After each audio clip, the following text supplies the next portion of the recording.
Good morning students. मैं doctor Sucheta Gupta political science की आज की क्लास में आपका स्वागत और अभिनंदन करती हूँ। आज हम बीए पार्ट 2 पेपर 2 भारतीय संवैधानिक व्यवस्था के अंदर लोकसभा के कार्य एवं शक्तियाँ, इस विषय पर आज हम विस्तृत परिचर्चा करेंगे। देखो, भारतीय संविधान ने संसद के 2 सदन बताए हैं। पहला निम्न सदन जो कि लोकप्रिय सदन है लोकसभा, और दूसरा उच्च सदन जो कि राज्यसभा। हम लोकसभा की बात करें तो लोकसभा का जो गठन है वो जनसंख्या के आधार पर किया गया है। संविधान का जो अनुच्छेद 81 है उसमें ये कहा गया है कि लोकसभा के जो चुनाव हैं वो जो है वो एडल्ट फ्रेंचाइजी के अनुसार जो है जनता द्वारा प्रत्यक्ष रूप से निर्वाचित किए जाएंगे। यानी जो लोकसभा के सदस्य हैं वो जनता के द्वारा प्रत्यक्ष रूप से निर्वाचित किए जाएंगे। लोकसभा के अंदर जो अधिकतम सदस्य संख्या निर्धारित की गई है वो है 552। इनमें से 530 जो सदस्य हैं वो तो राज्यों का प्रतिनिधित्व करेंगे, स्टेट्स का प्रतिनिधित्व करेंगे। 20 जो सदस्य हैं वो यूनियन टेरिटरीज से होंगे, संघ शासित प्रदेशों से होंगे, और 2 जो सदस्य हैं उन्हें जो है राष्ट्रपति नॉमिनेट करेगा एंग्लो इंडियन कम्युनिटी से। अगर राष्ट्रपति को ऐसा लगता है कि इस कम्युनिटी को लोकसभा के अंदर प्रॉपर रिप्रेजेंटेशन नहीं मिला तो 2 एंग्लो इंडियन कम्युनिटी को जो है राष्ट्रपति नॉमिनेट करेगा। ठीक है। वर्तमान की जो लोकसभा है उसकी सदस्य संख्या की अगर हम बात करें तो वो है 545। ठीक है। भारत ने अपने यहाँ संसदीय व्यवस्था को अपनाया है, और अगर हम संसदीय व्यवस्था की बात करते हैं तो संसदात्मक व्यवस्था के अंदर जो कार्यपालिका होती है वो व्यवस्थापिका के प्रति जो है उत्तरदायी होती है। कहने का क्या तात्पर्य है कि जो व्यवस्थापिका होती है उसका नियंत्रण होता है कार्यपालिका पर, और यह जो व्यवस्थापिका होती है वो कानून निर्माण और प्रशासन पर जो नियंत्रण की शक्ति जो है वो एक्सरसाइज करती है। तो भारत के अंदर भी जो है लोकसभा जो है वो एक पावरफुल हाउस है, और इसके पास जो है प्रशासन पर नियंत्रण की शक्ति और कानून निर्माण की जो है अंतिम शक्ति जो है वो लोकसभा को प्राप्त है। अगर हम लोकसभा के सदस्यों की क्वालिफिकेशंस या योग्यताओं की बात करें तो पहली चीज़ जो है वो भारत का नागरिक होना चाहिए। दूसरी चीज़ जो है वो 25 ईयर्स ऑफ एज से कम नहीं होना चाहिए। तीसरी चीज़ उसके पास वो सारी योग्यताएं हो जो संसद द्वारा पारित विधि द्वारा निश्चित की गई हो, और उसने भारत सरकार के अंतर्गत जो है कोई भी उस जो है लाभ का पद उसके पास नहीं हो। ठीक है। इसी के साथ साथ संविधान के जो अनुच्छेद 1012 के अंदर ये प्रावधान भी किया गया है कि कोई व्यक्ति जो है संसद के दोनों सदनों का जो है सदस्य नहीं हो सकता। उसे एक ही मतलब सदन के दोनों जो हाउसेस हैं उनमें से किसी एक हाउस का जो है उसे सदस्यता प्राप्त करनी होगी। लोकसभा के अगर हम कार्यकाल की बात करें तो लोकसभा का कार्यकाल है 5 ईयर्स का।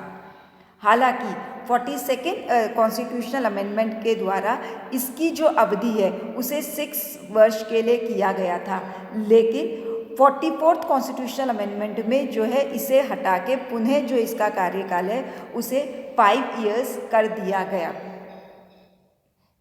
लेकिन अगर परिस्थितियां ऐसी हो तो जो है लोकसभा जो है समय से पहले भी उसका जो है उसको डिसॉल्व किया जा सकता है।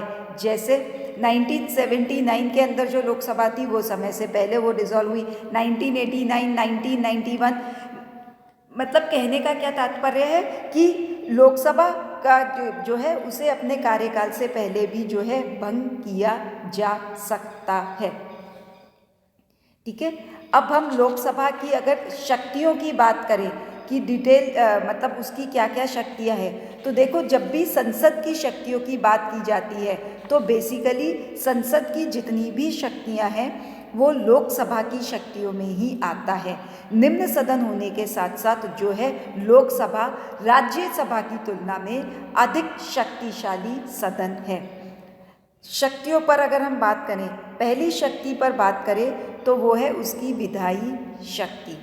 संविधान के अनुसार जो है संसद या लोकसभा जो है वो संघ सूची और संवर्ती सूची और इसी के साथ साथ जो अवशेष विषय हैं उन सब पर जो है कानून निर्माण करने का अधिकार किसके पास है, वो लोकसभा के पास है। यानी संघीय सूची में दिए गए विषय, संवर्ती सूची में दिए गए विषय और जो अवशेष विषय हैं जो किसी भी सूची में मेंशन नहीं है, इन में जो मतलब जो अवशेष विषय हैं उन सब पर जो है कानून निर्माण करने की शक्ति किसके पास है, वो है लोकसभा के पास। ठीक है। फिर अगर राज्यसभा ऐसा कोई प्रस्ताव पारित कर दे कि राज्य सूची का विषय जो है वो राष्ट्रीय महत्व का है तो उस पर भी जो है लोकसभा कानून बना सकती है। ठीक है। संविधान के द्वारा जो है अगर हम देखें साधारण विधेयक में लोकसभा और राज्यसभा को समान शक्ति दी गई है और ये कहा गया है कि जो विधेयक है उसे दोनों ही सदनों में पारित होना होगा और उसी के बाद वो जो है राष्ट्रपति के पास जाएगा। लेकिन इन केस ऑफ डिस्प्यूट मतभेद होने की स्थिति में लोकसभा और राज्यसभा के बीच में मतभेद होने में राष्ट्रपति क्या करेगा, राष्ट्रपति जो है एक जॉइंट सेशन बुलाएगा लोकसभा का और राज्यसभा का और इस जॉइंट सेशन में जो है निर्णय बहुमत के आधार पर लिया जाएगा। चूँकि लोकसभा की जो सदस्य संख्या है वो राज्यसभा की तुलना में ज़्यादा है, इसलिए जो है यूजुअली जो लोकसभा का जो मत होता है जॉइंट सेशन में वो ही प्रिवेल करता है। यानी लोकसभा की जो इच्छा होती है उसी के अनुसार कार्य होता है। मतलब क्या हुआ कि अगर हम साधारण विधेयक के संदर्भ में बात करें तो उसमें अंतिम शक्ति किसके पास है, वो अंतिम शक्ति है लोकसभा के पास। क्योंकि मतभेद होने की स्थिति में मैंने आपको क्या कहा कि लोकसभा का जो मत है वही प्रिवेल रहेगा। तो साधारण विधेयक के संदर्भ में भी जो है लोकसभा के पास राज्यसभा की तुलना में ज़्यादा शक्ति है। राज्यसभा तो क्या है, विधेयक पारित करने में जो है वो विलंब कर सकता है, लेकिन अल्टीमेट पावर किसके पास है, वो है लोकसभा के पास। अगर हम फाइनेंशियल पावर की बात करें तो संविधान द्वारा क्या है, वित्तीय क्षेत्र के संदर्भ में लोकसभा को राज्यसभा की तुलना में ज़्यादा शक्तियां दी गई हैं। अनुच्छेद 109 के अनुसार वित्त विधेयक जो है वो लोकसभा में ही रखा जा सकता है। फिर कोई विधेयक वित्त विधेयक है या नहीं, इसको जो है कौन नोटिफाई करेगा, इसको नोटिफाई करेगा स्पीकर ऑफ द लोकसभा। ठीक है। पहली चीज, वित्त विधेयक कहाँ रखा जाएगा, लोकसभा में। लोकसभा से पारित होने के बाद जो है वित्त विधेयक राज्यसभा में भेजा जा सकता है और राज्यसभा के लिए आवश्यक है कि वो 14 दिन के अंदर अंदर जो है वित्त विधेयक को पारित कर दे, सुझाव देके या ऐसे ही। यदि वो सुझाव देकर पारित करता है तो वो विधेयक लोकसभा में जाता है पुनः। अब ये लोकसभा पर है कि वो उसके सुझाव माने या ना माने। मतलब लोकसभा जो है राज्यसभा के सुझाव जो है माने या ना माने, यह पूर्णतः लोकसभा पर ही निर्भर करता है। अगर लोकसभा राज्यसभा के सुझाव मानने से इनकार कर देती है तो वो विधेयक जो है राष्ट्रपति के पास चला जाता है और विधेयक एज इट इज़, जैसा कि लोकसभा ने दिया था वैसा ही पारित माना जाता है। मैंने बताया ना 14 दिन के अंदर अंदर विधेयक को लोकसभा को लौटाना होगा। राज्यसभा संशोधन के लिए सुझाव दे सकती है, लेकिन उसे स्वीकार करना या ना करना किस पर डिपेंड करता है, लोकसभा के ऊपर डिपेंड करता है।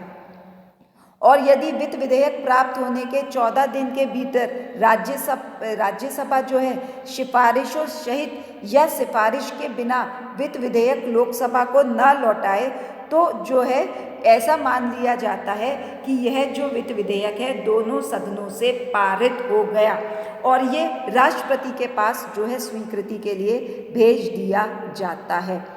तो वित्त विधेयक के संदर्भ में अगर हम देखें तो अल्टीमेट पावर किसके पास है, वो है लोकसभा के पास। राज्यसभा तो क्या कर सकता है, राज्यसभा जो है वित्त विधेयक को केवल मात्र जो है वो 14 दिन तक जो है टाल सकता है। ठीक है, तो रियल पावर्स अगर हम बात करें वित्तीय शक्ति के संदर्भ में तो वो लोकसभा के पास है। कैसे, मैंने आपको बताया वित्त विधेयक लोकसभा में इंट्रोड्यूस किया जा सकता है और राज्यसभा को 14 दिन के अंदर जो है इस वित्त विधेयक को पारित करना होगा। जो नेक्स्ट इम्पॉर्टेंट पावर की अगर हम बात करें लोकसभा की तो वो है कार्यपालिका पर नियंत्रण। देखो संसदात्मक प्रणाली में क्या होता है, कार्यपालिका जो होती है, जो मंत्रिपरिषद जो होती है वो लोकसभा या संसद के निम्न सदन के प्रति उत्तरदायी होती है और भारतीय संविधान के अनुसार जो कार्यपालिका है वो लोकसभा के प्रति उत्तरदायी है।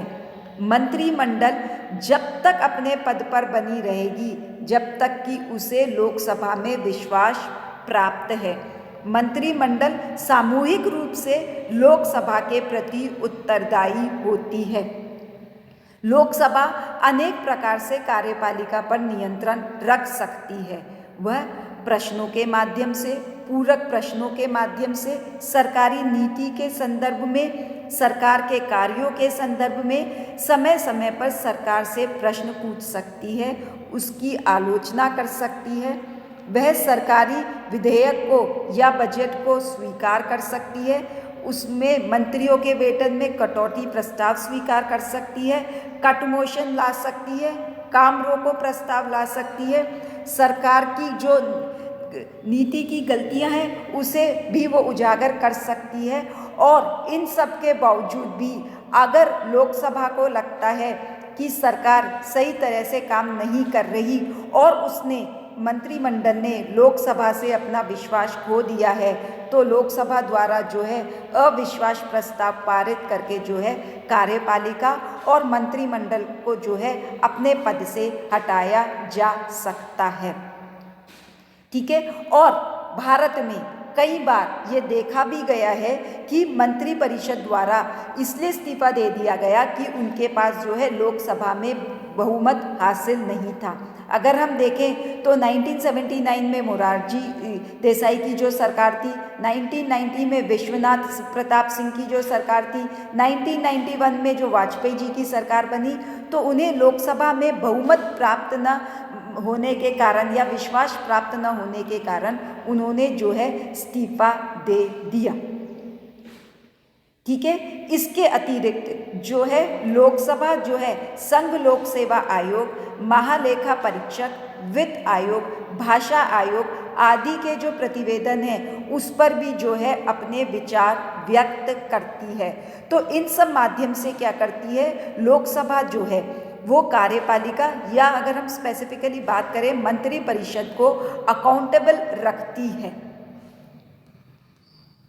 लोकसभा की अगर हम अगली शक्ति की बात करें तो वो है संविधान संशोधन के संदर्भ में शक्ति।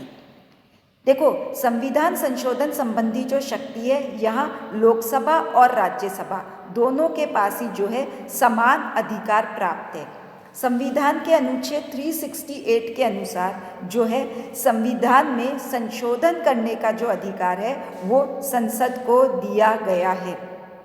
ठीक है, और इसमें वो पूरी प्रक्रिया बताई गई है कि किस तरह जो है संसद साधारण बहुमत से, विशेष बहुमत से जो है संविधान में संशोधन कर सकती है। 3 प्रक्रिया है संविधान में संशोधन करने की जो कि आर्टिकल 368 में बताई गई है। कुछ संविधान के कुछ प्रावधान जो है उसे जो है लोकसभा द्वारा साधारण बहुमत से पारित करने पर किया जा सकता है।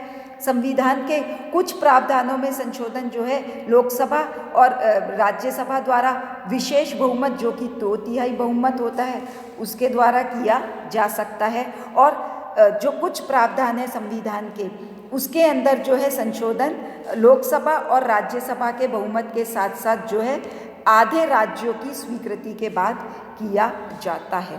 तो संविधान में अगर संशोधन की बात करें तो ऐसा जो प्रस्ताव है वो संसद में ही रखा जा सकता है और जो है लोकसभा के मतलब लोकसभा को ये अधिकार प्राप्त है कि वो संविधान में संशोधन कर सके। फिर लोकसभा जो है वो निर्वाचक मंडल के रूप में भी कार्य करती है। अनुच्छेद 54 के अनुसार लोकसभा के सदस्य और राज्यसभा के सदस्य, इधर हम कहेंगे लोकसभा और राज्यसभा के जो इलेक्टेड मेंबर्स हैं और राज्य विधानसभाओं के जो इलेक्टेड मेंबर्स हैं वो मिलकर राष्ट्रपति का निर्वाचन करते हैं। ठीक है। उसी तरह से अनुच्छेद 66 के अनुसार लोकसभा और राज्यसभा के सदस्य मिलकर उपराष्ट्रपति का जो है वो चुनाव करते हैं। लोकसभा के द्वारा अपने अध्यक्ष और उपाध्यक्ष को भी निर्वाचित किया जाता है और उन्हें पद से हटाया भी जाता है। तो लोकसभा जो है निर्वाचक मंडल के रूप में भी कार्य करती है। किन किन का निर्वाचन करती है? प्रेसिडेंट ऑफ इंडिया, यहाँ पर elected members of the Lok Sabha करेंगे प्रेसिडेंट ऑफ इंडिया का निर्वाचन, वाइस प्रेसिडेंट ऑफ इंडिया का निर्वाचन।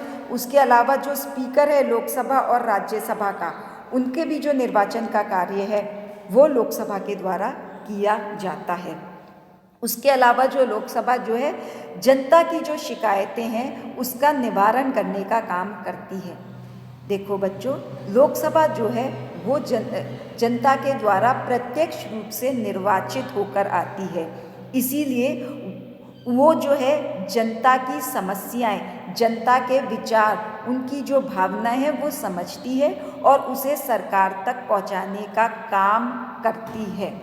लोकसभा के सदस्यों से ये आशा की जाती है कि जो भी सरकार अपनी नीतियां बनाए उसमें जो है वो जनता के हितों को ध्यान में रखते हुए वो सरकार पर ये दबाव डाले कि ऐसी नीतियां बनाए जिससे कि जनता का हित हो।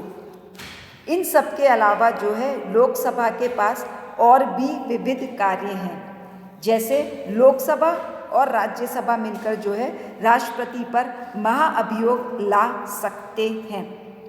उपराष्ट्रपति को भी जो है पद से हटाने के प्रस्ताव की शुरुआत तो राज्यसभा द्वारा की जाती है, लेकिन इसका जो अनुमोदन है वो लोकसभा से प्राप्त करना आवश्यक होता है।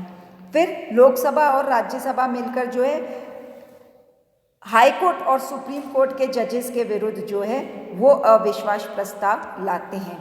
फिर संकट काल की जो घोषणा होती है उसे 1 महीने के अंदर अंदर ही जो है संसद द्वारा स्वीकार कराना आवश्यक होता है। राष्ट्रपति जो क्षमा याचना देना चाहता है उसकी भी जो है उस स्वीकृति उसे संसद से लेनी आवश्यक होती है।